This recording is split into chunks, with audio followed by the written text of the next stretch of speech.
It's not working. We're live now. Yeah, now we're live. Welcome everybody. Well, let people trickle in here. Yes. Did everybody have a good Thanksgiving? All the American fam? My Thanksgiving sucked Why is that? because I dealt with updates all day long. Well, And you should have taken a break to go eat some turkey. we were so excited for a stream in the morning with the other podcasts. And Yeah. then just everything that could go wrong Went wrong. went wrong. Fuck. And I know this is going to always happen. Whenever you do updates, you always have major issues. Even right now, we're having major issues. But it's working. We got it working. We're here. We're here. A lot of it was ironed out yesterday. So, SceneSpeak suffered for this podcast today. Oof. You guys crawled so we can walk today. Yes. Hopefully by Sunday stream, we'll be running. Sweet. Running. How's everyone doing out there? You guys doing okay out there? We got some news to talk about. We got a Gibson story, Fred Durst story, Marilyn Manson. He still exists, apparently. Yeah. He's still doing music. Apparently, wow. doing some music out there. I think everyone's still vacationing. But anyways, welcome to the SceneSpeak podcast. I mean, wow, I fucked it up again. Did you hear that? Oh, SceneSpeak. Yeah. I fucked it up again. Welcome to the Solid Sound podcast. Today we are talking about Gibson losing $18 million. Well, they didn't lose $18 million. They could have possibly been a victim of an $18 million fraud from fake Gibson guitars. We got some Marilyn Manson to talk about. His accusation is just like, apparently he's not guilty of anything anymore. Fred Durst's lawsuit is interesting. Getting crazy. Oh, Rolling Quartz coming in. And we're going to start off with that one today. Rolling Quartz. We got Taka from 1OK Rock working with Jin from BTS, which is pretty cool. Seeing a lot of this Korean and Japanese collab because that anime is coming out, right? Oh, yeah. Solo Leveling. Yeah. Yep, based off a Korean manhwa. So apparently there's going to be Lisa, the Korean singer from Blackpink, I think. No, not Blackpink. One of those groups. I don't know. Fucking. Yeah, you're the professional in that part. I have no clue. Anyways, the Korean, I know nothing about K-pop. Korean artist Lisa is gonna sing the new opening for the anime. So that's pretty sick. There's some other artists too. I forgot which one, but yeah, something like that. Yeah. But, okay, Rolling Quartz. I thought that was pretty interesting. Their tour schedule that's coming up already. So they signed a contract with a small concert promoter here in the States, and that's how they were able to get all these dates over here in the U.S. So they shortly after that post was made, they announced all the dates, and they're coming to our neck of the woods. So that's hype. It's hype as fuck. Yeah, they're coming to El Paso, which scares me actually. It scares me that they're coming to El Paso because it makes me question their promoter. But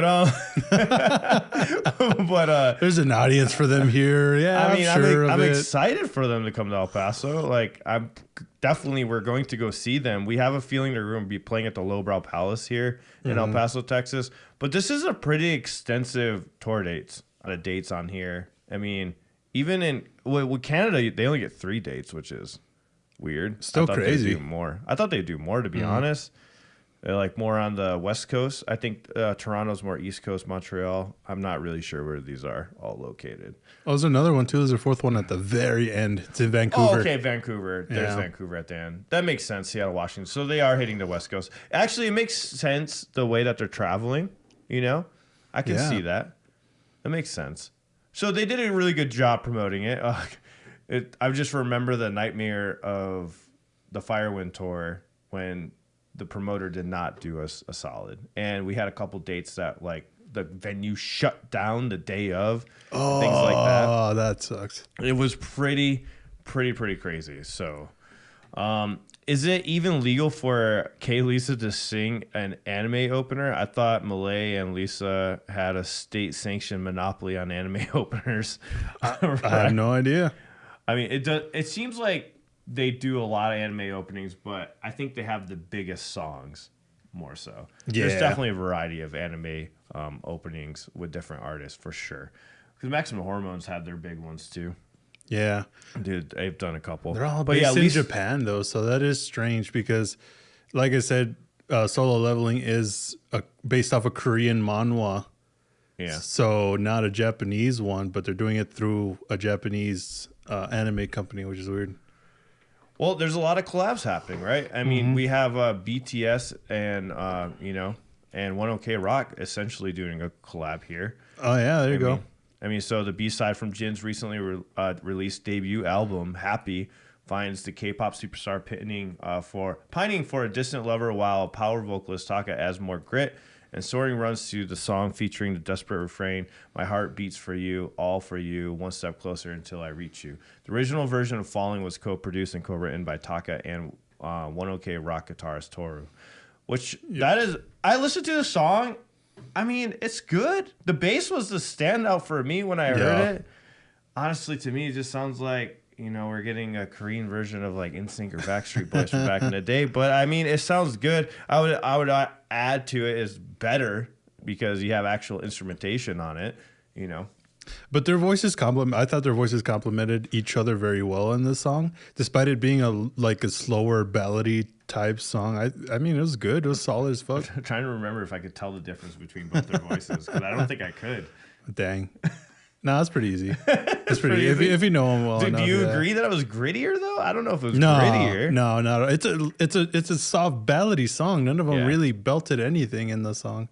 Yeah, so I don't know if I agree with this Billboard article saying there was more of a grittier tone to it. He can do that, sure, but he can do that, but he didn't do it in this song, I don't think. No, he did not. He did not. But yeah, that's interesting though, because they released the original version. It was just it was produced by Taka, but he wasn't on it. But then they released the remix version with him on it. Yeah, which is interesting. That is very interesting. I wonder what their reason was for doing that, I don't know. U.S. border agents seized $18 million of fake Gibson guitars. That's insane.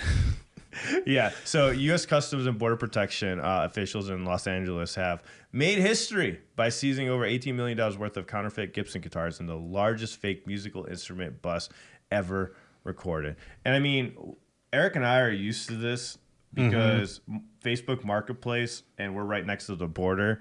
A lot of the Facebook Marketplace, we have people that put up fake guitars. So we have to be very careful if we buy things off of Marketplace because there is a lot of people that will just bring over like 5 guitars, Not just guitars, just like guitar accessories in general. They have fake EMG pickups. They have fake guitar cabinets for amps and stuff. Yeah. They have a lot of fake. A lot of shit gets faked. Yeah, and we're subject to it even more so because we're right here on the border, and it's very easy to bring stuff over. Every time I've went to Mexico, I've never had an issue bringing things over after buying stuff. So if you do it in small doses, like 5 guitars here and there, it's pretty easy. Like you could just not get greedy and only bring like 5 or 4 guitars to sell those and still have a good paycheck by the end of the month if you get somebody to buy it. Right. Yeah, but the weird thing about it is they're crossing these guitars over. It's just like that's one big tell already that the guitars are fake because Gibson is all made in the U.S. Not all Gibson. Not all Gibson. Only their legacy, their legendary models. Okay. So they do have their cheaper ones, of course, like their Epiphone brand. That they're all made in other countries. So, and there is Gibsons. Wait, are all Gibson? I'm pretty sure there's Gibsons made elsewhere. Yeah. But the main ones, like the fucking expensive ones, those are U.S. only. It's kind of like with PRS. PRS has their high end that are only made in the U.S. Like for instance, Konami's new guitar, that's U.S. made. But then they have their lower ones where they are outsourced and made elsewhere. But working closely with the local federal agencies at the L.A. Long Beach seaport, agents intercepted the suspicious cargo packed in ocean containers arriving from Asia. Oh, shit. A record-breaking haul. So I love how they have the Zakk Wylde design right there. That's like the main one everybody knows, I think. Yeah. I like this. What's the red one? I like how that looks. That's with the 3 humbuckers. Whoa, that's crazy. I forget which guitar that is. That is somebody's signature guitar. I can't remember. Somebody from Slayer, I bet you. No, I'm just playing. no, that's too good. I'm just playing. That's too good for Slayer, bro. That's too good. In total, more than 3,000 counterfeit Gibson guitars were confiscated. If authentic, their combined value would be exceeding $18.74 million. That's wild, which I did the math for, If you divide 18 million by 3,000, it's $6,000 a piece. That means each guitar costs $6,000, or they were planning to sell them for $6,000. Depending on which one you do, you know. So that's crazy. Have you seen Fit Fam? Yeah, there's an El Paso Fit Fam. Yep. I love Jin, whoever he collabed though. Hey, how you doing, Hataba? Gibson, the iconic American guitar manufacturer, confirmed the guitars were fakes, emphasizing that all its instruments are handcrafted exclusively in the United States. So you're right, all of them are. All of them are handcrafted in the U.S. I guess it's just their Epiphone models that just a generic outsourced. Brand. Yeah. Okay, I didn't realize that they did that. That they exclusively had it just in the U.S. That's cool. So, a blow to legendary brand. Beth Height, Gibson's chief marketing officer, described the seizure as both emotional and personal for the company. Okay, whatever. This right, meaning you hurt her pocketbook. Okay, you could possibly hurt her pocketbook. This represents generations of American families who have dedicated their lives to handcrafting Gibson instruments. She said. Is that true? I don't think so. I mean, there is a lot of counterfeits out there. Don't get me wrong. So it could potentially, yeah. We should just buy a couple counterfeits here in El Paso just to show you guys. Right. How you know what's funny? Fake. You know what's funny? Those Trump guitars we saw last week. Yeah. Gibson's coming after them for the Les Paul design. Oh, dude, I wanted to talk about that. Yeah. So Trump is getting actually sued. Yeah. For using the Les Paul design. Well, how did other companies get away with it? They do. You know what's crazy also is that they're guitars from AliExpress and they just threw the American logo or shit on there. So they're cheap ass guitars that that would run you like $150 to like $200 to make, and they're selling it for $1,500 a pop. Damn. That's so crazy. But bro, you get that logo on there, you get that badass logo. It looks sick, but it probably fucking cheap ass parts and probably plays terribly. Probably. Lieutenant William of the Los Angeles County Sheriff's Department weighed in on the broader impact of counterfeit goods. So counterfeit products harm legitimate businesses, which I agree with, erode consumer trust and damage the reputation of iconic brands like Gibson. True. This is why like buying stuff on websites is really sketchy, because you're not sure if they dealt with the brand or who they bought it from. So sites like eBay or even Reverb, eBay, the Guitar Center, Amazon, Yeah. Guitar Center used. Yeah, because if Guitar Center doesn't, vet it, it could become an issue. Yep. That's why when you buy brand new from hopefully a reputable company like Guitar Center or Sweetwater, they buy directly from the manufacturer, so you can guarantee that it's authentic. So that's why people still buy brand new guitars. But however, it's so much cheaper to buy a guitar used because it's kind of like a car. Once you buy it brand new, it loses value immediately, unless it's one of those rare guitars like my Geigers. They went up in value. But for most guitars, when you buy them brand new, they lose value immediately. You can't sell for the price you bought it brand new whatsoever. I think it loses about 15% or something like that. Oh shit! On there, yeah. So it's a significant buy. So if you buy something like $1,500, you'll only be able to resell for maybe $1,200 if you're lucky. The damage and reputation of iconic bands like Gibson, beyond economic losses, they often fail to meet safety and quality standards. Safety on a guitar? Well, maybe the electronics, right? Yeah. Putting consumers at risk, he said. It could shock them. Like getting a shock from a guitar or an amp can literally kill you if you don't check them properly, dude. That happened at my last show. Yeah. Oh, yeah. The microphone kept shocking your face. Yeah, it was a cheap-ass microphone, and I was getting shocked. I'm using my own microphone from now on. I bought the singer a mic because I was like, dude, we can't be using these cheap mics. They're like $20 mics. I got electrocuted like twice. That's terrible. It was horrible. Fuck You saw my face. I saw your like, face. I was like dying. It was so horrible. I went to go sing. I couldn't even sing. It was really, really, really, really bad. This landmark operation underscores the ongoing battle against counterfeit goods, which not only hurts legitimate businesses, but also pose potential risk for consumers. For Gibson, this victory is a reaffirmation of its commitment to preserving the craftsmanship and heritage of its brand. So that's cool that they have regulations on all this stuff coming in, but I always wonder how do they figure that out? Or because you have all the guitars coming in, right? Mm-hmm. And then it says Gibson on it. So I wonder how I would like to know exactly how they figured it out that these are fake Gibsons, because if you don't know anything about guitars, you're just gonna be like, whatever, this is a bunch of guitars right here, whatever, They look legit. Like, I want one. Yeah. I want one. Give me a fake Gibson. So, dude. and here's the sad thing too about this is that most people that make the counterfeits they work. They're normally functional, and there's really nothing. It's really hard to tell unless you really can hear the different sounds and stuff like that. The main giver away when it comes to stuff like this is going to be the parts. If you look at the parts, and if they're like very cheaply crafted, like the top part, which is called the nut that kind of holds the strings together, that part, if it's very cheap or like you could see glue on there, like little mistakes like that is a dead giveaway of like a fake guitar. Yeah. Yeah, you don't want to do that to the nut of the guitar, okay? The nut has to be pristine and lubed with graphite. Yeah, but anyways, well, I would love to hear what you all think about this. That's crazy, or honestly. in the comments. I think they're overestimating it.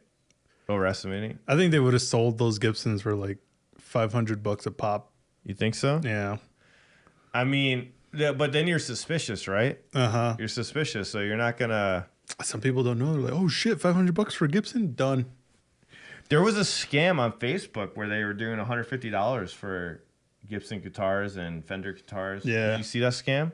I was like, there's no way. And I went and clicked on it. I was like, oh, this is one of those scam websites. It was very common. Then I saw a post about it, how they're scamming everyone with these fake websites. Like, you send them like $150 for a new Gibson or whatever, then you never get the guitar. Fuck no. But yeah. Or Wish. If you see a Gibson on Wish, bro, don't buy it.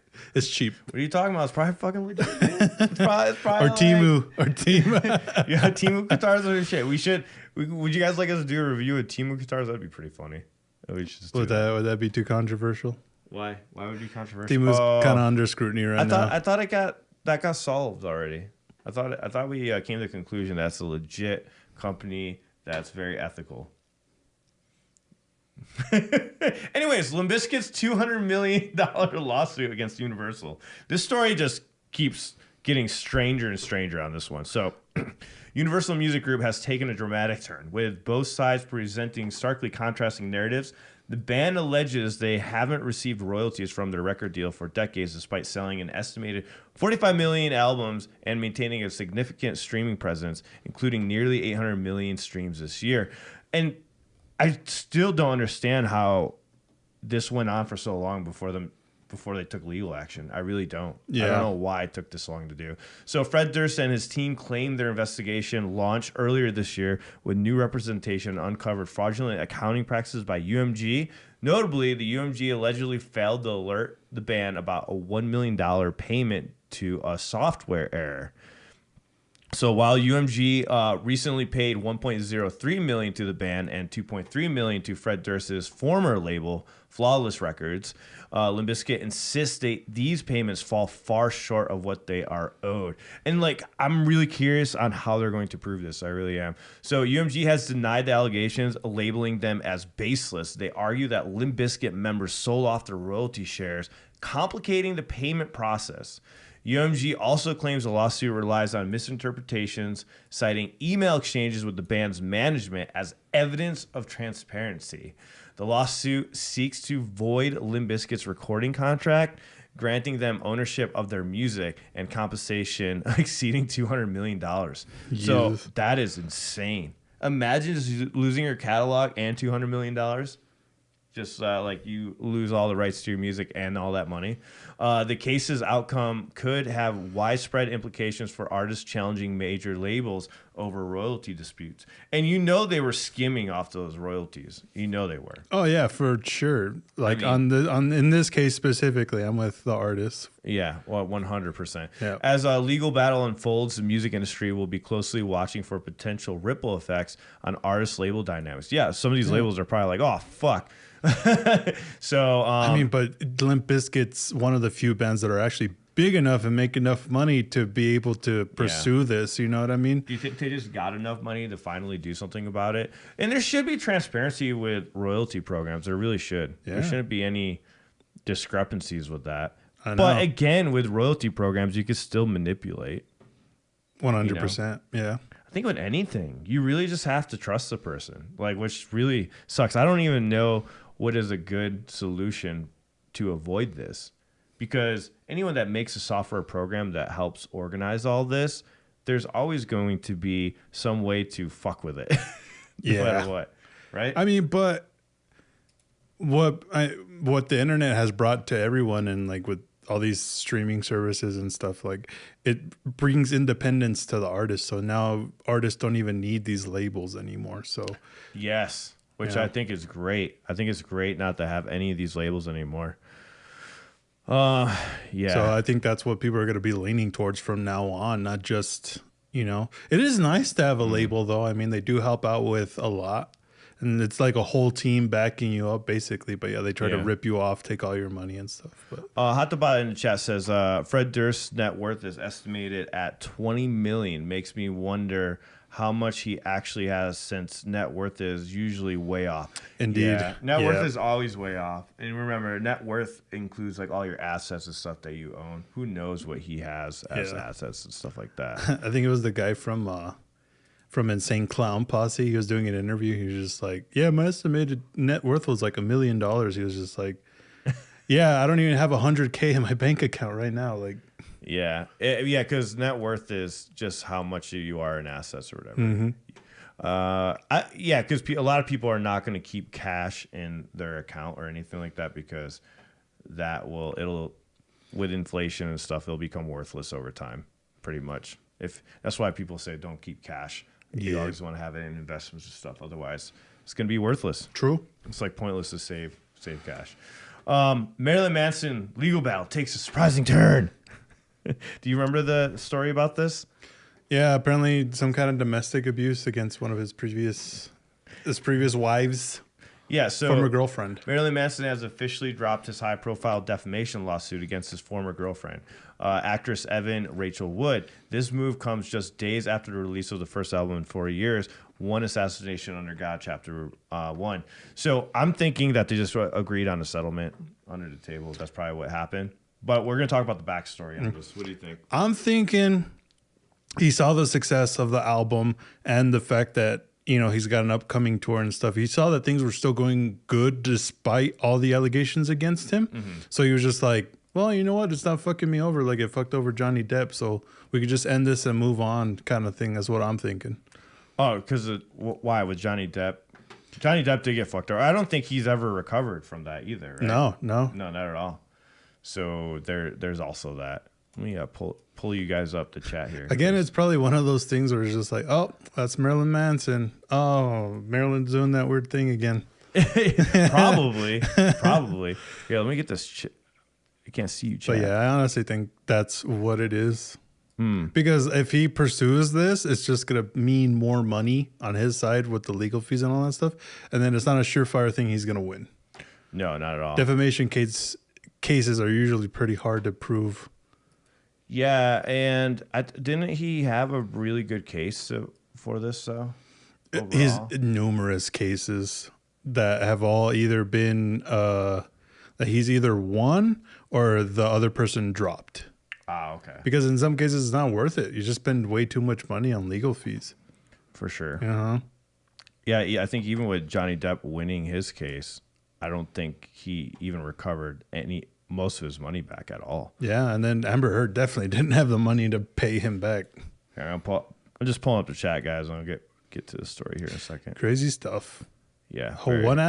One accusation can just completely ruin you. Yeah, if people believe it. True. I mean, people have to believe it. Okay, there you go. Now I can see the chat. All right. So anyways, let me give you guys the backstory to this. So backstory, the legal battle began in 2021 when Wood publicly accused Manson, whose real name is Brian Warner, of years of abuse during their relationship. Multiple women echoed similar allegations, which were chronicled in HBO's Phoenix Rising. I didn't know they had a whole fucking show on it. Mason denied the claims, calling them horrible distortions of reality, and filed a defamation lawsuit shortly before the documentary's release. However, the case was weakened last year when a judge removed several claims, leaving Manson to file an appeal. Now, he has not only withdrawn the lawsuit, but also abandoned the appeal. So he's just like letting it go. Yeah. According to Rolling Stone, Manson sought to settle the case earlier this year, proposing a partial payment of Wood's legal fees in exchange for confidentiality. Wood's legal team rejected the offer, refusing to agree to confidentiality or other conditions as part of the case's dismissal. Manson will now cover Wood's full legal fees, amounting to $327,000. So pretty much just the lawyers win out of this. Yeah. All right. The lawyers just like fucking win. Nobody else does. Wood's But that looks suspicious. That looks really suspicious because he's offering to cover her legal fees or a fraction of her legal fees as long as she stays quiet about the situation. Like, does that not ring some alarm? You just said if you keep it going, you're gonna have to owe more money. So yeah, but he's telling her to keep quiet. Money. But he's telling her to keep quiet. That's the whole point of a settlement. So you can stop it, because if you just do that, he didn't say he's literally trying to make her go quiet. It's just you have confidentiality at that point because you guys just settled on this lump sum and then it's over. Because if you keep it going, then you have to pay more money and put out fees, and you have to air your, I guess, everybody's dirty laundry at that point. True. But yeah, maybe he is guilty. I mean, here's my thing. If there's a bunch of people saying it, there might be a sliver of truth somewhere in there. You know what I mean? Maybe not fully, because you know how everybody exaggerates. There might be a sliver if 100%. Yeah. Everybody's the victim in their narrative. Yeah. So anyway, so so they did agree on him covering that amount, right? So Wood's attorney described the lawsuit as a publicly stunt aimed at silencing her and other accusers. They declared that Manson's decision to drop the case signifies a failed attempt to intimidate Wood and undermine the credibility of his accusers. In contrast, Manson's attorney, Howard King, framed the decision as a means of closing this chapter of his life, stating that Manson is ready to move on after years of defending himself. Yeah, because it's been going on for a while. Oh, yeah. The dismissal comes as Manson appears to be reviving his career. He recently signed with Nuclear Blast Records, which is kind of crazy that a record label signed him, you know? And then he is going on tour with Five Finger Death Punch and Slaughter to Prevail, which we were talking about this before the stream, that we thought it was weird, the combination of... Since this tour was announced, it's been crazy. Like, people have, don't really get the lineup. There's a weird lineup. Yeah. Yeah, like Ghost says in the chat, why are so many older bands ending up in lawsuits these days? I don't know. Maybe they're just trying to get another paycheck, you know? So easy now, too. Yeah, it's a lot easier to do. Despite the claims and allegations harmed his career, Manson seems intent on leaving the legal drama behind as he shifts his focus back to music. The case's conclusion, while raising questions about accountability, and that's the biggest thing, and public perception, like for you, you're like, well, now it seems like you're guilty, and I'm sure you're not the only one that thinks he's guilty, you know? Oh, I'm not saying he's guilty. I'm just saying that one bit looked a little suspicious to me. That's what I just said. Okay. You know, now you're suspicious though. I'm suspicious. You're suspicious. Yeah. When you see him, you should ask him, be like, bro, did you fuck around with those girls or what? Would you do that? Would you do that? I would. Would you? If I got close enough, yeah. Yeah? If you got close enough? I don't think you would. Are you giving us another? If it was the same relationship I have like with you, I would ask him. Oh. Yeah, is it true? Oh, why you gotta put that caveat in there? If it's the same relationship you have with me. No, what if it's... with my friends. Like, if I had a very friendly relationship with them, yeah, I wouldn't care. Yeah? I'll ask them. Okay.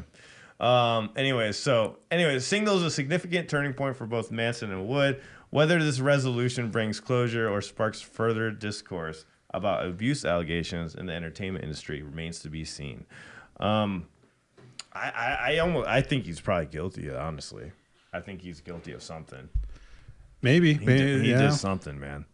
I don't know what it was, but he did something. Something. He did something.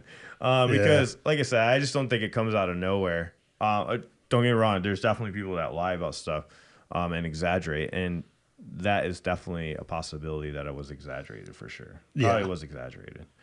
But I don't know. Who knows? Maybe he was like partying really hard one day, right? Doing a bunch of drugs with a bunch of people. Maybe he was friends with Diddy. Who knows? Or maybe he's friends with Diddy. All right, guys. I hope you guys enjoyed this music news for today. Subscribe, hit the bell for notifications. If you want to be updated on music news of some of our favorite artists from all over the world. See you in the next one, all right? See you.